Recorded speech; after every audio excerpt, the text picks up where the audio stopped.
Stuka Pilot. Chapter 7. Stalingrad.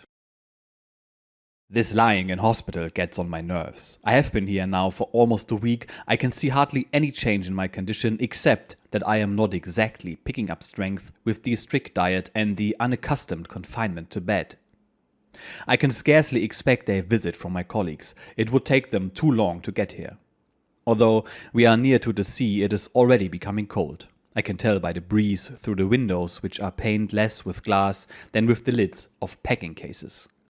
The doctor in charge of my case is an excellent fellow, but he has lost patience with me, and so he becomes the case the day he enters my room and informs me offhandedly, "There is an ambulance train leaving for Germany the day after tomorrow. I am arranging for you to go by it." "I shall do no such thing." "But you simply must go home for treatment. What are you thinking of?" His professional wrath is aroused.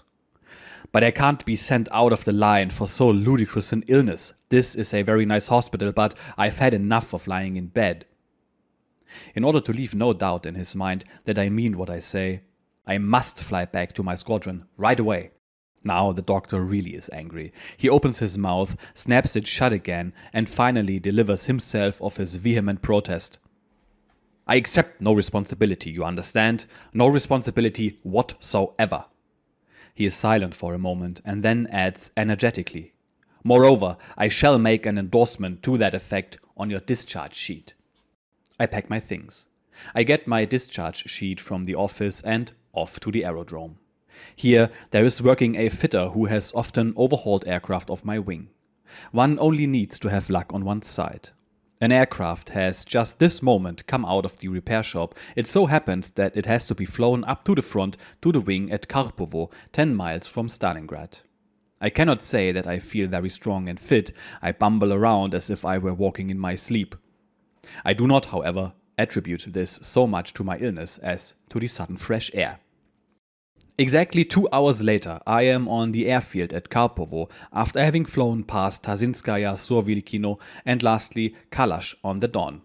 The runway is packed with aircraft, mostly Stukas of our wing and those of a neighboring squadron. The airfield itself offers no opportunities for camouflage. It lies right in the open country. It slopes away gently on one side. After landing, I go off to find the signboards. Exact orientation within the unit has always been one of our special fads.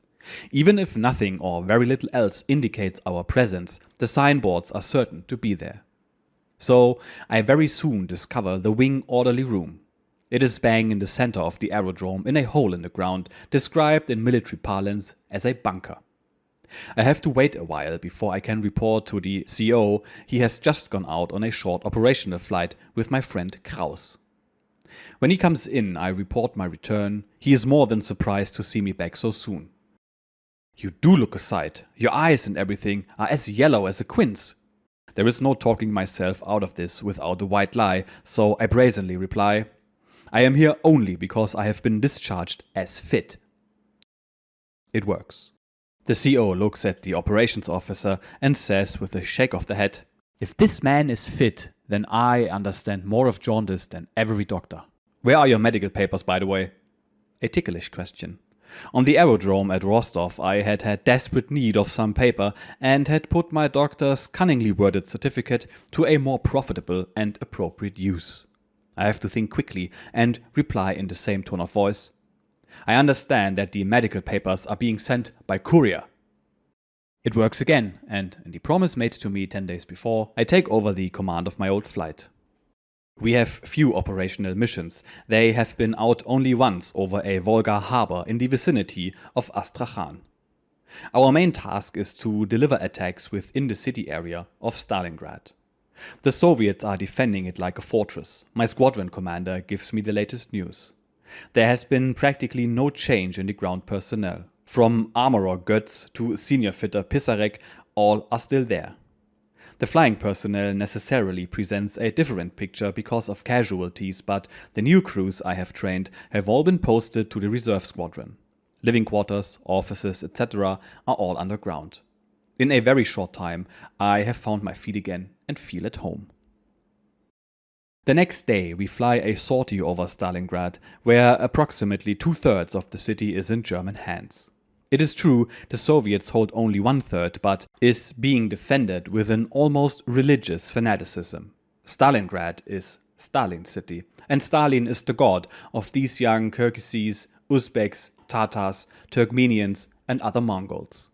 They are hanging on like grim death to every scrap of rubble, they lurk behind every remnant of a wall. For their Stalin, they are a god of fire-breathing war beasts, and when the beasts falter, well-aimed revolver shots from their political commissars nail them, in one way or the other, to the ground they are defending. These Asiatic pupils of integral communism and the political commissars standing at their backs are destined to force Germany and the whole world with her to abandon the comfortable belief that communism is a political creed like so many others. Instead, they are to prove to us first and finally to all nations that they are the disciples of a new gospel.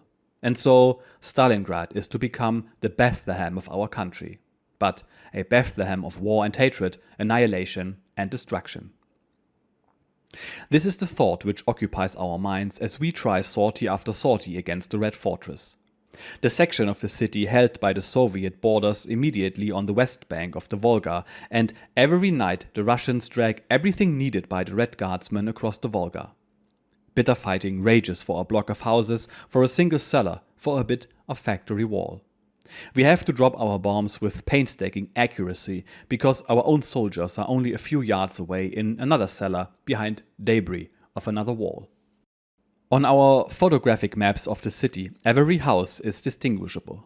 Each pilot is given his target precisely marked with a red arrow. We fly in, map in hand, and it is forbidden to release a bomb before we have made sure of the target and the exact position of our own troops. Flying over the western part of the city far behind the front, one is struck peculiarly by the quiet prevailing there and by the almost normal traffic. Everyone, including civilians, go about their business as if the city were far behind the front. The whole western part is now in our hands. Only the small eastern quarter of the city towards the Volga contains these Russian nests of resistance and is the scene of our most furious assaults. Often the Russian flag dies down in the afternoon, presumably because by then they have used up the ammunition brought up across the river the night before. On the other bank of the Volga, the Ivans take off from a few fighter airfields and try to hamper our attacks on the Russian part of Stalingrad. They seldom push home the pursuit above our positions and generally turn back as soon as they no longer have their own troops below them. Our airfield lies close to the city, and when flying in formation, we have to circuit once or twice in order to gain a certain height. That is enough for the Soviet air intelligence to warn their AA defense. The way things are going, I dislike the idea of being away from my flight for a single hour. There is too much at stake, we feel that instinctively. This time, I am physically at the bend or breaking point, but to report sick now means the loss of my command, and this fear gives me additional stamina. After a fortnight in which I feel more as if I were in Hades than on Earth, I gradually recover my strength. In between, we fly sorties in the northern sector north of the city, where the front joins the Don. A few times we attack targets near Beketova. Here especially the flag is extraordinarily heavy, the sorties are difficult. According to statements taken from captured Russians, the AA guns here are served exclusively by women. When the day's mission takes us here, our crews always say, "We've got a date with the flag girls today." This is in no way derogatory, for all of us who have already been there know how accurately they fire. At regular intervals we attack the northern bridges over the Don. The biggest of these is near the village of Kletskaya, and this bridgehead on the west bank of the Don is most vigilantly defended by flak. Prisoners tell us that the HQ of a command is located there. The bridgehead is constantly being extended, and every day the Soviets pour in more men and material. Our destruction of these bridges delays these reinforcements, but they are able to replace them relatively quickly with pontoons, so that the maximum traffic across the river is soon fully restored. Up here on the Don, the line is mainly held by Romanian units. Only in the actual battle area of Stalingrad stands the German 6th Army. One morning after the receipt of an urgent report, our wing takes off in the direction of the bridgehead at Kletskaya. The weather is bad, low-lying clouds, a light fall of snow, the temperature probably 20 degrees below zero. We fly low. What troops are those coming towards us? We have not gone more than halfway. Masses in brown uniforms. Are they Russians? No, Romanians. Some of them are even throwing away their rifles in order to be able to run faster. A shocking sight. We are prepared for the worst. We fly the length of the column heading north. We have now reached our allies' artillery emplacements. The guns are abandoned, not destroyed. The ammunition lies beside them. We've passed some distance beyond them before we sight the first Soviet troops. They find all the Romanian positions in front of them deserted. We attack with bombs and gunfire, but how much use is that when there is no resistance on the ground? We are seized by a blind fury. Horrid premonitions rise in our minds. How can this catastrophe be averted? Relentlessly, I drop my bombs on the enemy and spray bursts of machine gun fire into these shoreless yellow-green waves of oncoming troops that surge up against us out of Asia and the Mongolian hinterland. I haven't a bullet left, not even to protect myself against the contingency of a pursuit attack. Now, quickly back to remunition and refuel. With these hordes, our attacks are merely a drop in the bucket, but I am reluctant to think of that now. On the return flight, we again observe the fleeing Romanians. It is a good thing for them I have run out of ammunition to stop this cowardly rout. They have abandoned everything. Their easily defended positions, their heavy artillery, their ammunition dumps, their cowardice is certain to cause a debacle along the whole front. Unopposed, the Soviet advance rolls forward to Kalach. And with Kalach in their hands, they now close a semicircle round our half of Stalingrad. Within the actual area of the city, our 6th Army holds its ground. Under a hail of concentrated artillery fire, it sees the red assault waves surge up incessantly against them. The 6th Army is bled white. It fights with its back to a slowly crumbling wall. Nevertheless, it fights and hits back. The front of Stalingrad runs along a plateau of lakes from north to south and then joins the steppe. There is no island in this ocean of plain for hundreds of kilometers until the fair-sized town of Elistra. The front curves east past Elistra. A German motorized infantry division based in this town controls the mighty waste of steppe. Our allies also hold the gap between this division and the 6th Army in Stalingrad. The Red Army suspects our weakness at this point, especially in the northern sector of the Lake District. The Soviets break through westwards. They are trying to reach the Don. Another couple of days and the Russians are on the river. Then a red thrust forces a wedge in our lines to the northwest. They are trying to reach Kalach. This plainly spells the impending doom of the 6th Army. The two Russian attacking forces join hands at Kalach, and then the ring around Stalingrad is closed. Everything happens with uncomfortable speed. Many of our reserves are overwhelmed by the Russians and trapped in their pincer movement. During this phase, one deed of anonymous heroism succeeds another. Not one German unit surrenders until it has fired its last revolver bullet, its last hand grenade, without carrying on the fighting to the bitter end. We are now flying in all directions over the pocket, wherever the situation seems most threatening. The Soviet pressure on the 6th Army is maintained, but the German soldier stands firm. Wherever a local penetration is successful, it is sealed off and the enemy thrown back again by the counterattack. Our comrades do the impossible to stem the tide. They stand their ground, knowing that their retreat is cut off because cowardice and treachery have come to the aid of the Red Army. Our airfield is now frequently the target of Soviet Air Force attack in low and high-level raids. In proportion to the great expenditure of forces, we sustain very little damage.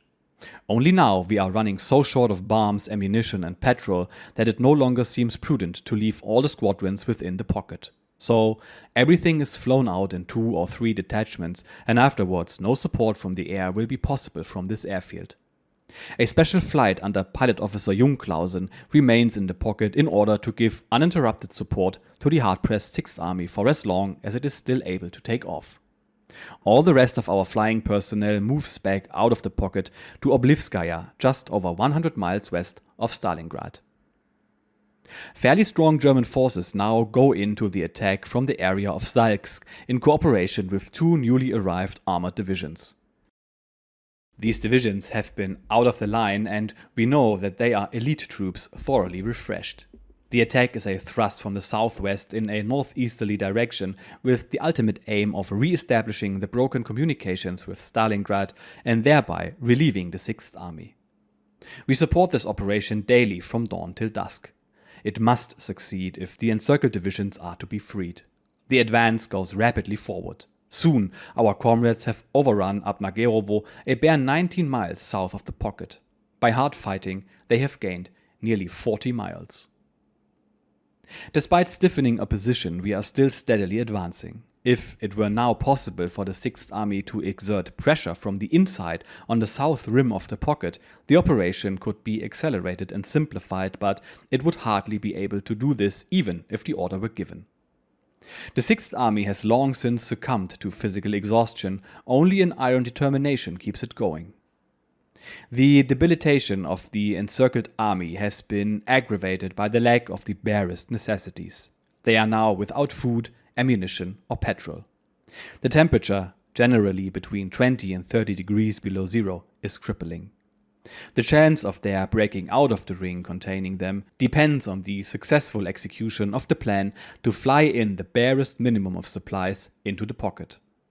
But the weather god is apparently on the side of the enemy. A prolonged spell of continuous bad weather prevents us from flying in adequate supplies. In previous battles in Russia, these operations have been so invariably successful that a pocket could always be relieved. But this time, only a fractional part of the indispensable supplies is able to reach its destination. Later on, landing difficulties arise and we are compelled to rely on jettison drops. In this way, again a part is lost. Notwithstanding, we fly with supplies in the thickest snowstorms, and under these conditions some of the precious freight falls into Soviet lines.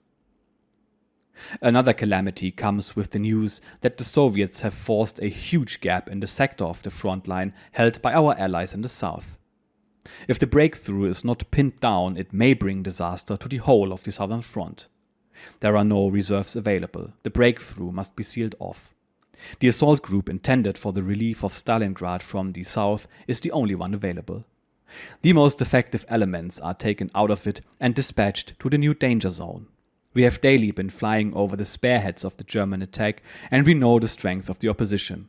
We also know that these German divisions would have reached the pocket and so relieved the encircled army there.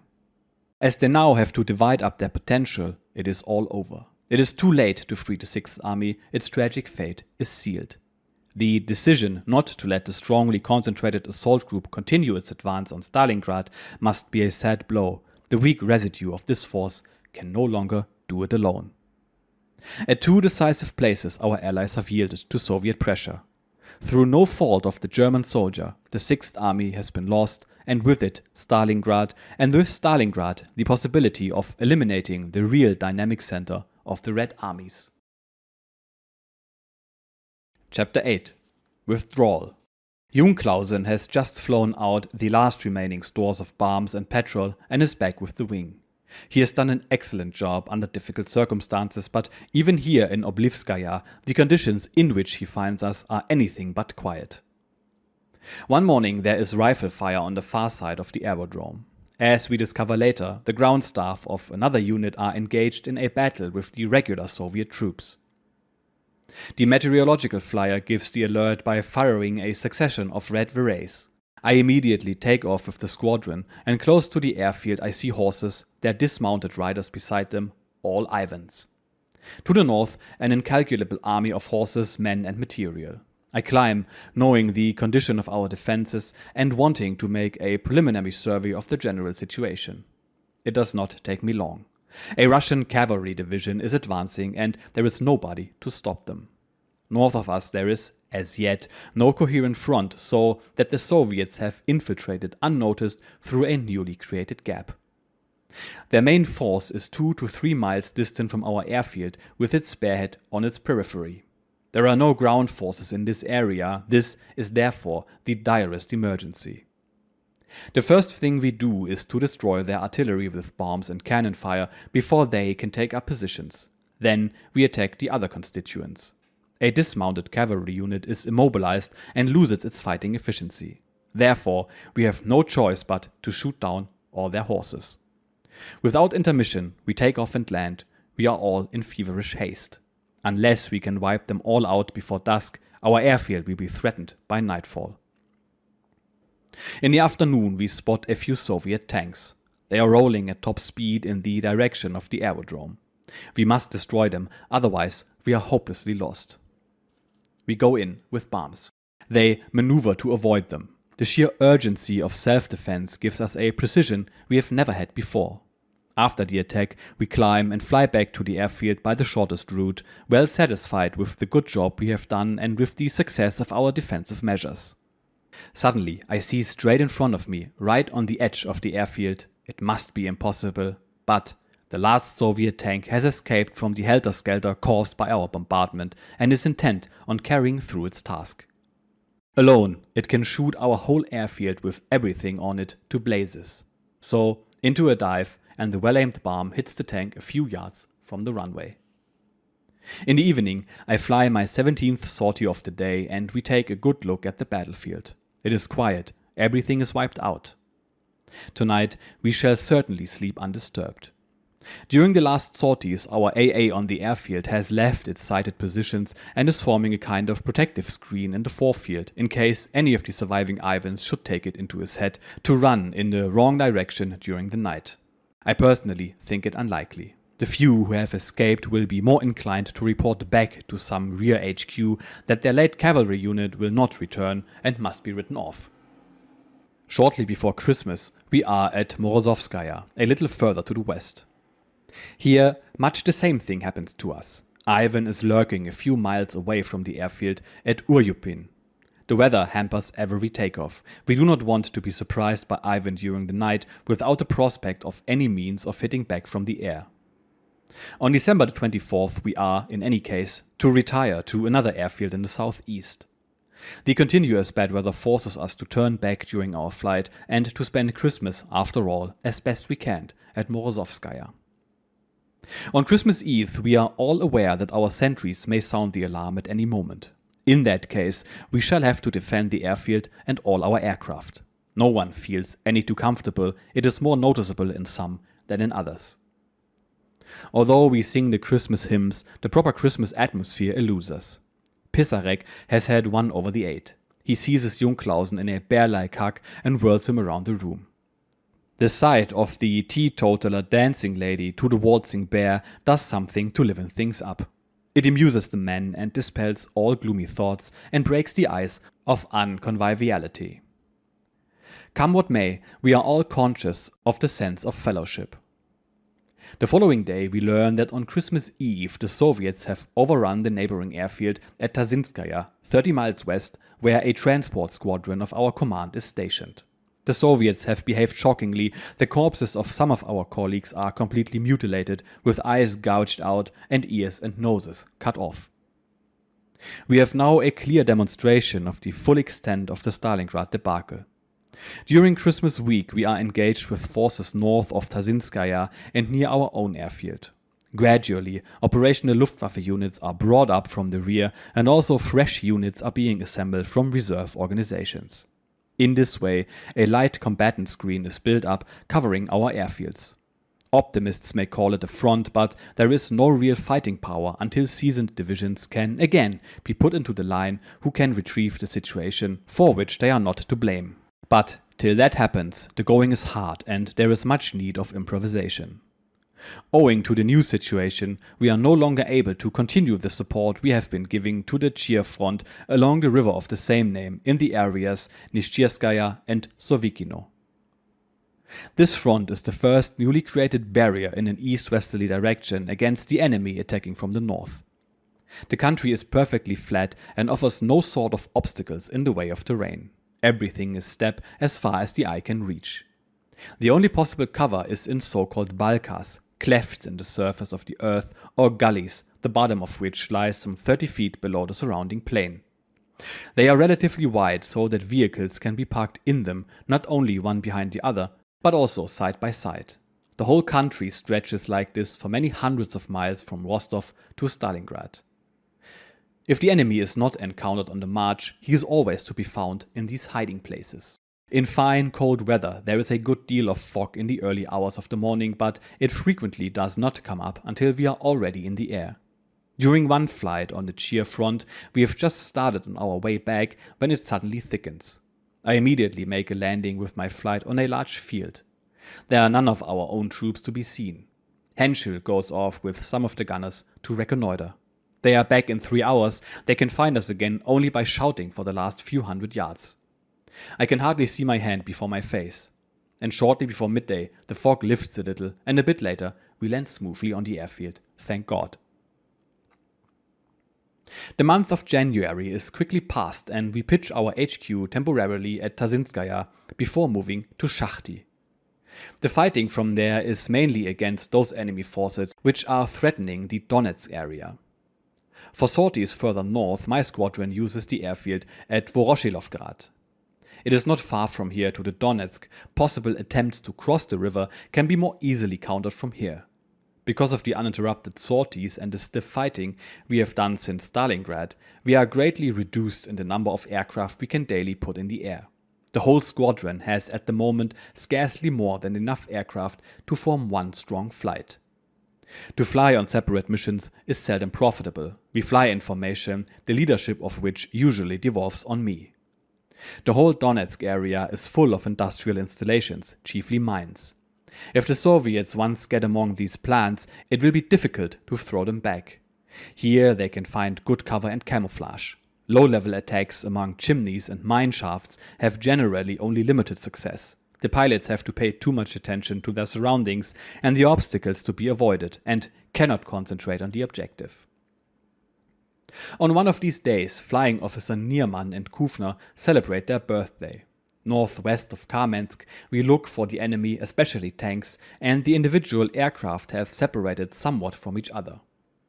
On the tail of Kufner's aircraft with Nierman aboard it flies a Lag 5. I warn them and Nierman asks, "Where?" He doesn't see it because the Lag has sneaked up from behind. Now it has already opened fire at close range. I had immediately turned back though without much hope of getting there in time. But in the nick of time I shoot him off their tail before he realizes what is happening. After this, Nierman no longer claims that he is infallible in spotting every fighter. Such a birthday celebration is quite good fun and many practical jokes are played. So also on this occasion. We have with us an acting medical officer. Our airman says that he cannot stand the noise of firing. In the small hours of the morning, Junklausen goes to the telephone and gets this doctor out of bed. Junklausen pretends to be his superior officer in the Air Medical Corps. He says, "You are to prepare immediately to be flown into the pocket." Would you repeat that, please? "You are to prepare immediately to be flown into the pocket of Stalingrad. You are to relieve a colleague there." I don't think I understand. The doctor lives only on the floor below. We wonder that he does not hear Junklausen's loud voice from the room above. He must be too excited. "But you know that I have a bad heart." "That is beside the point. You are to take off for the pocket immediately." "But you know, I have recently had an operation. Wouldn't it be better to give this assignment to a colleague?" "You can't mean this seriously. I cannot imagine that you are trying to wriggle out of this assignment. What sort of a hole should we be in if we cannot even count on you?" We are splitting our sides with laughter. The next day, the doctor runs around in a terrible stew, but he boasts to anyone who is willing to listen to him that perhaps he is going to be required for this highly dangerous assignment. A few days later, he has tumbled to the joke and is transferred. Better for us, better for him. In these days, for quite a short time, we use the airfield at Rovenki and then we move to Golovka, not far from Stalino, the center of the Donetsk industrial region. Heavy snowstorms hamper our flying activity. It is always a slow business getting the whole squadron into the air. Pilot Officer Schwirblatt is sent to me as replacement officer, and on his first operational flight he has to fly alone with me into the Artemovsk area. I have flown some way ahead because apparently he has had difficulty taxiing on the snow. Then, after he becomes airborne, instead of taking a shortcut to join me, he follows my track without closing up on me. Some lags have fun with him and use him for target practice. It is a marvel that he is not shot down. He flies straight on without taking any defensive action. Obviously, he thinks that is the correct thing to do. I have to turn back and come in behind him, whereupon the fighters shear off. After landing, he discovers holes in his fuselage and tail unit. He says to me, "The flak peppered me properly. I must have been flak, for I never even saw a fighter." I say with a touch of sarcasm, "I must warmly congratulate you on the excellence of your rear gunner, who has presumably determined to see nothing, not even when the lags were using him for target practice." Later, however, Schwirblatt is to prove himself the best man in the wing of an exemplary toughness. Everyone in the outfit speaks of him only as my shadow, for when on operations, he sticks to me like a burr. In addition, he joins me in all my sporting activities with the same keenness, and he never smokes or drinks. It is not very long before he gives proof of his flying skill. He nearly always flies as my number 2, and we often go out alone. We cannot let up for a moment because the Soviets are attempting a westward thrust across the road from Konstantinovska to Kramatorskaya in the direction of Slavyansk to our north. In one of these attacks, my record of operational sorties reaches the 1000 mark. My colleagues offer their congratulations by presenting me with a lucky chimney sweep and a pick. But despite stubborn recalcitrance on my part, my 1001st operational flight ends for some months to come my employment at the front.